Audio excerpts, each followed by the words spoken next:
তুমি কি জানো উম্মত, আমি 23টা বছর টানা তোর জন্য কেঁদেছিলাম উম্মত। আমি এমন কাঁদা কাঁদছি রে উম্মত তোদের জন্য।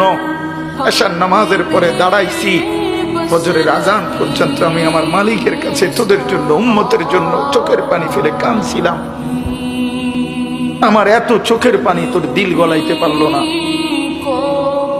আমি তায়েফের পাথরের আঘাতে আমার পিঠটা চালনির মতো ছিদ্র ছিদ্র হয়ে গেছে রক্তে। আমি বুকে পেটে 2টা পাথর বাঁধছি ক্ষুধার কষ্টে। আমি উহুদের দান শহীদ করা রক্তে উহুদের ময়দানে পড়েছিলাম বেহুশ হয়ে। আমার ঘরের চুলায় 3 মাস রান্নার জন্য কোনোদিন চুলায় আগুন জ্বলে নাই। আমার এত চোখের পানি, এত রক্ত, এত ক্ষুধার কষ্ট, কিছুই তোর মন গলাইতে পারলো না, তোরে সেজদা দিতে পারলো না।